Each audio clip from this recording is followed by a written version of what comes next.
Hi, welcome to max TV. నేను మీ స్వాతి చౌహాన్. ఇప్పుడు మనతో ఉన్నారు గైనకాలజిస్ట్ డాక్టర్ వెలంకి జానకి గారు.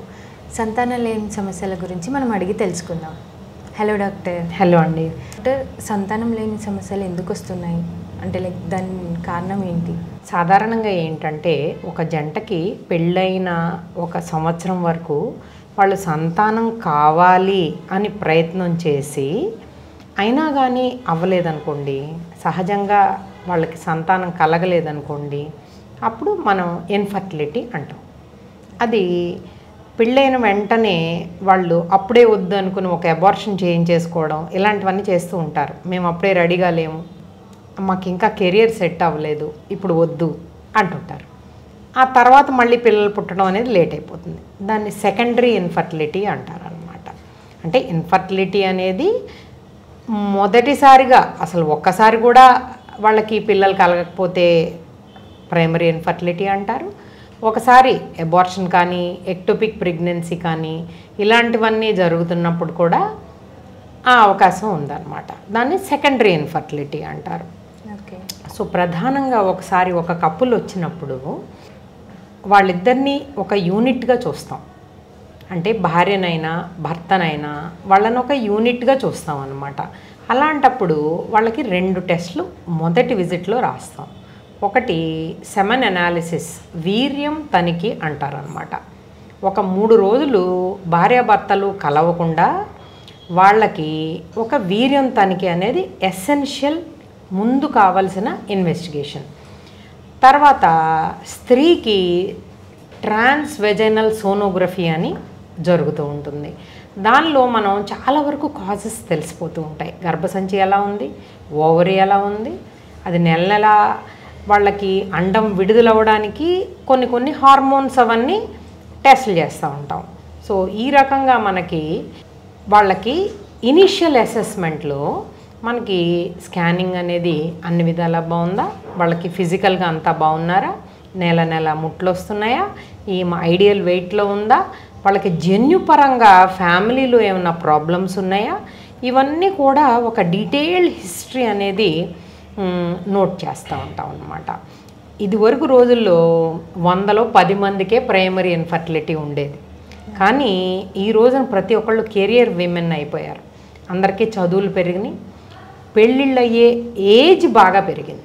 30 ఇయర్స్ తర్వాత కానీ ఎవరు కూడా సిద్ధంగా లేరు. చాలామంది అమ్మాయిలు నేను ఫేస్ చేస్తున్న ప్రాబ్లం, వాళ్ళు 30 ఏళ్ళు దాటితే కానీ మేము ఇంకా సెటిల్ అవ్వలేదు డాక్టర్ గారు, మేము పెళ్లి చేసుకోం, పెళ్ళి అయిన తర్వాత కూడా మేము ఇంకా సెటిల్ అవ్వలేదు, మాకు ఇల్లు ఉండాలి, అన్నీ ఉండాలి, అప్పుడు కానీ మేము బిడ్డను కంటానికి రెడీగా లేము అని చెప్తూ ఉన్నారు.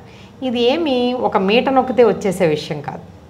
దానిలో చాలా ఎమోషన్స్ ఉంటాయి, దానిలో ఎన్నో విషయాలు ఉన్నాయన్నమాట. సో ఒక్కొక్క ఫ్యాక్టరు మనం చెప్పుకుంటాం అన్నమాట. ఫస్ట్ వీళ్ళకి థైరాయిడ్ బాగుందా, అమ్మాయికి T3, T4, TSH అనే టెస్ట్ జరుగుతూ ఉంటుంది. అది అయిన తర్వాత వాళ్ళకి AMH అని ఓవేరియన్ రిజర్వ్. ఇప్పుడు కరోనా వచ్చిన తర్వాత ఏమైందంటే సడన్గా ఎగ్స్ వచ్చే కెపాసిటీ తగ్గిపోయింది. చాలామందికి చిన్న పిల్లలకు కూడా ఈ AMH అనేది చాలా వరకు తగ్గిపోవడం, దానివల్ల ఓవేరియన్ రిజర్వ్ తగ్గిపోవడం, దానివల్ల అండం నెలకొక ఎగ్ రావాలి కదా, అది రావడం లేదు. ఎగ్ రాకపోతే పిల్లలు ఎలా పుడతారు? మీరు నేను కూడా ఒక గుడ్డే కదా. సో ఎగ్సే రాకుండా పోయినాయి. తర్వాత ట్యూబల్ ఫ్యాక్టర్ అని ఒక 6 నెలల పాటు అండం విడుదల మనము ఎన్ష్యూర్ చేసి ఆ తర్వాత ఏం చేస్తామంటే వాళ్ళకి ట్యూబల్ టెస్ట్ అనేది చేస్తాం. HSG అంటారు దాన్ని. మెన్సెస్ అయిన 10వ రోజు చేస్తూ ఉంటాం. అది ఎక్స్రే అన్నమాట. దానిలో ట్యూబ్స్ ఎలా ఉన్నాయి అనేది తెలుస్తూ ఉంటుంది. ఈ ట్యూబల్ ఇవాల్యుయేషన్ తర్వాత ఇంకా ప్లాన్ చేసి IUI అనేది చేస్తూ ఉంటాం. ఇంట్రా యూట్రైన్ ఇన్సెమినేషన్ అంటారు దీన్ని. అంటే ఇప్పుడు సెమెన్లో కూడా చాలా ప్రాబ్లమ్స్ గమనిస్తూ ఉన్నాం. వాటికి ముందుకెళ్ళే శక్తి ఉండదు, మొటిలిటీ ఉండదు, pHలో మార్పు ఉంది. స్మోకర్స్ కావచ్చు, ఆల్కహాలిక్ కావచ్చు, పోస్ట్ కోవిడ్లో ఈ వీర్య కణాలు కూడా చాలా వరకు తగ్గినాయండి. అందువల్ల మంచిగా ఉన్న వాటిల్నే వాష్ చేసి అది మళ్ళీ గర్భసంచిలో వేయడం అనేది జరుగుతుంది. సో దాన్ని ఇంట్రాయూట్రైన్ ఇన్సెమినేషన్. ఇది పెద్ద ఖర్చుతో కూడుకున్న వ్యవహారం ఏం కాదు, ఈజీగానే అయిపోతుంటుంది. అంటే ఫాలిక్యులర్ ఇమేజింగ్ అని ఎగ్ని స్టడీ చేసి ఈ ఇంట్రాయూటరైన్ ఇన్సెమినేషన్ అనేది చేస్తూ ఉంటాం. దానివల్ల కూడా చాలా సత్ఫలితాలు ఉన్నాయి. అంటే దానిలో వెజనల్ ఫ్యాక్టర్స్, సర్వైకల్ ఫ్యాక్టర్స్ ఇవన్నీ ఓవర్కమ్ అవుతున్నాయి. ఉన్న బెస్ట్ క్రాప్ ఆఫ్ స్పర్మ్స్ కూడా మనం యూట్రస్లో వేయడం వల్ల బేబీ అనేది హెల్తీగా వచ్చే అవకాశం కూడా ఉంది. సో ఇది ఇంట్రాయూటరైన్ ఇన్సెమినేషన్ గురించి ఈ విధంగా ఉంటుందన్నమాట. 6 సార్లు ఇంట్రాయూటరైన్ ఇన్సెమినేషన్ చేసిన తర్వాత కూడా ఇంకా ఫలదీకరణం అనేది జరగకపోతే కనుక వాళ్ళకి ఇంకా అడ్వాన్స్డ్ టెస్ట్లు అని చేసి ఐవీఎఫ్ చేయవలసి వస్తుంది. ఒక ఇన్ విట్రో ఫర్టిలైజేషన్ అనేది చాలా ఖర్చుతో కూడుకున్న వ్యవహారం. ఒక 2 లక్షల నెలకు ఖర్చు అయిపోతుంది. సో దీని ముందల హిస్టరోస్కోపీ, ల్యాపరోస్కోపీ అవన్నీ చేసి ఇంకేమైనా కారణాలు ఉన్నాయా, ఎండోమెట్రోసిస్ ఉందా, ట్యూబర్కులోసిస్ ఉందా, లోపల ఏమన్నా సెప్టమ్ ఏమన్నా ఉందా, ఇవన్నీ కూడా ఖచ్చితంగా చూసుకోవాల్సిన అవసరం ఉంది. ఎన్నో మందులు ఉంటాయి. అవన్నీ తీసిన తర్వాత అండం బయటకు తీసి స్పర్మ్ను కూడా బయటకు తీసి, అంటే తల్లి యొక్క లోపల ఎలా ఉందో అదంతా బయట రీక్రియేట్ చేసి ఆర్టిఫిషియల్గా ఫలదీకరణం చేస్తాం. అప్పుడు ఆ ఎగ్స్ వచ్చిన తర్వాత ఆ 2 కన్సీవ్ చేసి బయట దాన్ని బ్లాస్టోసిస్ట్ స్టేజ్ వరకు, ఒక 8 కణాల స్టేజ్ వరకు బయటనే ఉంచుతాం. ఆ తర్వాత తీసుకెళ్ళి ఎంబ్రియో ట్రాన్స్ఫర్ అని చేస్తాం. దానివల్ల మెండుగా ఉంటాయి ఛాన్సెస్. అంతేగాని ఖచ్చితంగా మనకి ఒకసారి ఐవీఎఫ్ చేస్తే 100% రిజల్ట్ అని ఎవరు చెప్పరు. సో ఒక 10 మందికి చేస్తే 3కి ఫలదీకరణం ఛాన్స్ ఉంటుంది. So better. ఇప్పుడు ఇంకా చాలా టెక్నిక్స్ వచ్చినాయి కనుక బాగా స్పర్మ్ తక్కువగా ఉన్న వాళ్ళకి ఒక వీర్యకణాన్ని, కొన్ని మిలియన్స్ ఉంటాయి కదా, అవన్నీ కూడా అవసరం లేదు. ఒక వీర్యకణాన్ని కూడా అండం లోపలికి ఇంజెక్ట్ చేసే ప్రక్రియ పెద్ద గేమ్ చేంజర్ అని చెప్పాలి. దానికి మెషినరీ అంతా వచ్చింది, చాలా కాస్ట్లీ ఎక్విప్మెంట్ ఇదంతా. దాని నుంచి ఫలదీకరణం మెరుగుపడింది. అంటే అసలు పిల్లలే ఉండరు అనుకున్న మగవాళ్ళకి ఇది ఒక గొప్ప వరం. అది అయిన తర్వాత ఈ బ్లాస్టోసిస్ట్ని కూడా తీసుకెళ్ళి అక్కడ ఎంబ్రియోని హ్యాచింగ్ అని అతికిస్తున్నారు. గర్భసంచిలో అతికించడం కూడా జరుగుతుంది. తర్వాత కొంతమందికి జన్యు లోపాలు ఉన్న వాళ్ళకి ప్రీ ఇంప్లాంటేషన్ జెనెటిక్స్ అని కూడా చేస్తూ ఉంటాం. ఇవన్నీ బాగున్నదా బేబీ లేదా ఇవన్నీ తెలుసుకుని కానీ లోపల పెట్టమన్నమాట. సో ఇలా రకరకాల ప్రక్రియలు అనేవి అందుబాటులోకి వచ్చినాయి. ముఖ్యంగా ఏంటంటే ఆర్టిఫిషియల్ ఇంటెలిజెన్స్ కంప్లీట్గా టేక్ ఓవర్ చేసేసింది ఇప్పుడు ఈ ఐవీఎఫ్ ల్యాబ్స్ని. అంటే ఒక ఎగ్ బాగా వచ్చిందా, స్పర్మ్ బాగా వచ్చిందా, ఈ 2 ఫలదీకరణం బాగుందా, ల్యాబ్ మెయింటెనెన్స్, టెంపరేచర్ బాగుందా, లేకపోతే హ్యూమిడిటీ బాగుందా, ఇవన్నిటికి ఆర్టిఫిషియల్ ఇంటెలిజెన్స్తో లింక్ చేస్తున్నారు. సో అది అలామ్స్ ఇస్తుంది అనమాట, బీప్స్ ఇస్తుంది. సో మంచి ఎగ్ ఉందా, మంచి స్పర్మ్ ఉందా, మంచి ఎంబ్రియో తయారైందా అనేది అన్నీ బయట నుంచి కంట్రోల్ చేసి దాన్ని తీసుకెళ్ళి తల్లిలో ఉంచడం వల్ల మెరుగైన రిజల్ట్స్ ఉన్నాయని ఇప్పుడు ప్రస్తుతం ఉన్న టెక్నాలజీ. మన లేడీస్కి పీరియడ్స్ అవుతున్నప్పుడు బాగా పెయిన్ వస్తుంది కదా, ఎందుకు అలా వస్తుంది? అండ్ దాని పెయిన్ రిలీఫ్ కోసం చాలామంది టాబ్లెట్స్ యూస్ చేస్తారు. దానివల్ల ఏదైనా ఎఫెక్ట్ అవుతుందా? ఇది చాలా సర్వసాధారణమైన సమస్య అమ్మ. ప్రైమరీ డిస్మెనోరియా అంటుంటాం. అంటే ఏంటంటే వాళ్ళకి కొన్నాళ్ళు, అంటే ఇప్పుడు మెచ్యూర్ అవ్వడమే 10 ఇయర్స్కి వచ్చేసింది. దాని తర్వాత వాళ్ళకి ఇనీషియల్ సైకిల్స్లో ఎగ్ ప్రతిసారి రిలీజ్ కాదు. దానివల్ల పెద్ద నొప్పి ఉండదు. వాళ్ళకి ఎప్పుడైతే 18 అట్లా వచ్చేసరికి ఎగ్ రిలీజ్ అవుతుంది. ఎగ్ రిలీజ్ అయిన సైకిల్స్లో పెయిన్ ఉంటుంది.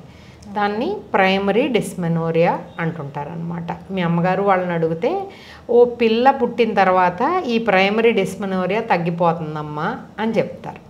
సో అది పెద్ద సమస్య కాదు. కానీ ఈ రోజుల్లో మ్యారేజ్ లేట్ అయిపోవడం అనేది జరగడం వల్ల ఏం జరుగుతుందంటే వాళ్ళకి ఈ ట్యాబ్లెట్లు 30 ఇయర్స్ వరకు 40 ఇయర్స్ వరకు వేసుకుంటున్నప్పుడు చాలా రకాల డౌట్లు వస్తున్నాయి. Meftal Spas over the counter drug, అందరికీ తెలిసిన విషయం, అందరూ వాడేస్తూ ఉన్నారు. దీనివల్ల చాలా ప్రాబ్లం ఉందా అని చాలామంది అడుగుతూ ఉంటారు మమ్మల్ని. అది ప్రోస్టాగ్లాండిన్స్ అనేవి రిలీజ్ అవుతాయి ప్రతి మెన్సెస్లోనూ అందరికీ.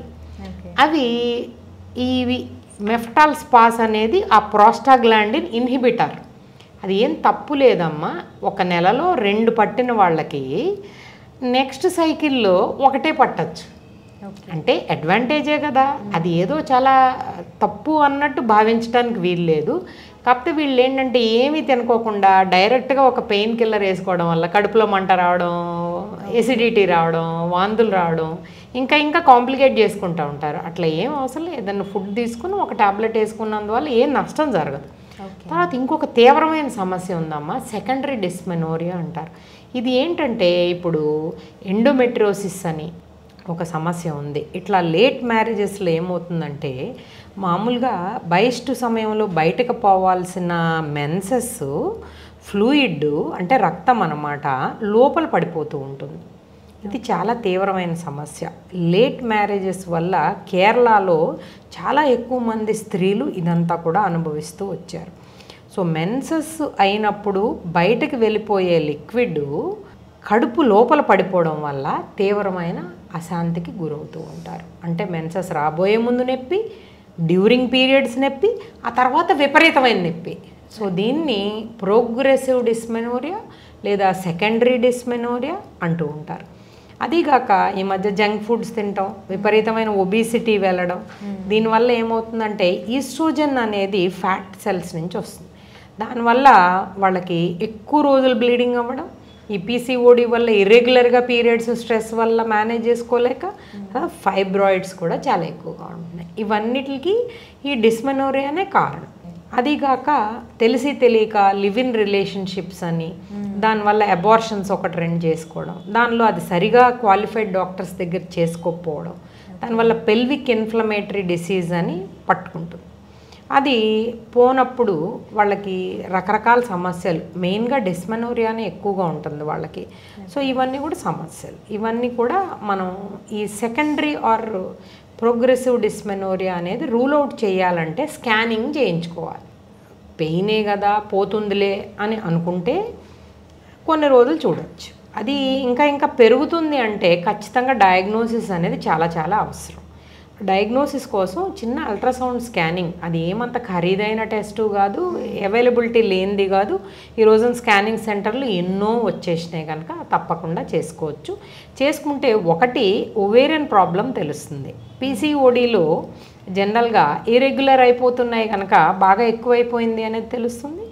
నెక్స్ట్ యూట్రస్లో వీళ్ళకి ఎండోమెట్రియల్ థిక్నెస్ అనేది తెలుస్తుంది. ఎండోమెట్రియల్ థిక్నెస్ బాగా హెచ్చుగా ఉంటే పీసీఓడిలో 2 నెలలకి 3 నెలలకి వచ్చిన తర్వాత 1 నెలంతా బ్లీడ్ అవుతుంటారు. సో అది చాలా పెద్ద ప్రాబ్లం అన్నమాట. నెక్స్ట్ ఏంటంటే ఈ ఎండోమెట్రియోటిక్ స్పాట్స్ కూడా ఒక్కొక్కసారి పెద్ద పెద్ద తిత్తులు అయిపోతుంటాయి అన్నమాట. ఓవరీలో కావచ్చు, ట్యూబ్లో కావచ్చు, దేనిలో అయినా కానీ. సో సివియర్గా పెరుగుతుంది అంటే ఖచ్చితంగా డాక్టర్ అడ్వైస్ కావాలి. అలాగే ఫైబ్రాయిడ్స్ అనేవి కూడా మనకి సర్వసాధారణం అయిపోయినాయి. ఈ మధ్య చిన్న చిన్న పిల్లల్లో కూడా మేము చూస్తూనే ఉన్నాం. చిన్న ఫైబ్రాయిడ్స్ సిమ్టమ్స్ లేకపోతే ఎవరు పట్టించుకోరు. అదే ఎక్కువగా బ్లీడింగ్ అవుతున్నా, కడుపులో నొప్పి వస్తున్నా అది పట్టించుకుని తీరాల్సిన సమస్య. సో అందుకని వాళ్ళకి ఏంటంటే అది ఒక కార్నర్లో ఉంటే వాళ్ళకి చాలా సివియర్గా ఉంటుందన్నమాట. సో ఎక్కడుంది, ఎన్నున్నాయి అనేది తెలుసుకోవడానికి చిన్న స్కానింగే కదా చేసేస్తే అయిపోతుంది. అదిగాక యూట్రైన్ ఎనామలీస్లో కూడా మేము సర్వసాధారణంగా ఈ పెయిన్స్ అనేవి చూస్తూ ఉంటాం. కొంతమందికి 2 యూట్రస్లు ఉంటాయి, ఒకటే ఉండాల్సింది 2 ఎందుకు ఉందంటే పుట్టుకలో అట్లా వచ్చిందనమాట. సో యూట్రస్ డైడెల్ఫిస్ ఉండొచ్చు, సెప్టమ్ ఉండొచ్చు, లేదా ఒకటి యూనికార్నేట్ యూట్రస్ ఉండొచ్చు. ఇలా రకరకాల సమస్యలు, ఏ సమస్య ఏముందైనా ఒక చిన్న స్కానింగ్లో మనకి అర్థమైపోతుంది కనుక పెద్ద ఇబ్బంది లేదు. అంటే ఆ పెయిన్ తగ్గడానికి ఏం లేదా డాక్టర్? పెయిన్ తగ్గడానికి మెఫ్టాల్ స్పాస్ వాడినందువల్ల ఏం నష్టం లేదమ్మా, ఖచ్చితంగా వాడచ్చు. ఎందుకంటే ప్రోస్టాగ్లాండిన్ ఇన్హిబిటర్. కానీ ఇందాక నేను ఆల్రెడీ చెప్పినట్టు ఏదైనా తిన్నాక వేసుకోవడం అనేది మంచిది. వీళ్ళు ఏమీ తినకుండా పొద్దున్న నుంచి ఎంటీ స్టమక్ వేసుకుంటే గ్యాస్ట్రిక్ ఇరిటేషన్ ఉంటుంది కనుక ప్రాబ్లం. ఓకే. కొంతమంది ఫంక్షన్స్ ఉన్నాయని, పార్టీస్ ఉన్నాయని టాబ్లెట్స్ వేసుకుంటారు కదా పీరియడ్స్ రాకుండా ఉండడానికి, దానివల్ల ఏదైనా ప్రాబ్లం అవుతుంది? ఉంటాయమ్మా, ఎందుకంటే దానికి డ్రగ్స్ అన్నీ కూడా ఓవర్ ద కౌంటర్ డ్రగ్స్ కాదు. సో ఖచ్చితంగా ఒక డాక్టర్ని సంప్రదించి ఒక అవసరమైన మేరకు ఒక స్కానింగ్ తీపించుకుని వాళ్ళ హెల్త్ రికార్డ్ మెయింటైన్ చేసుకుని అవసరమైనప్పుడు ఆ డాక్టర్ సూచన మేరకు వాడచ్చు. Okay, thank you doctor. Thank you.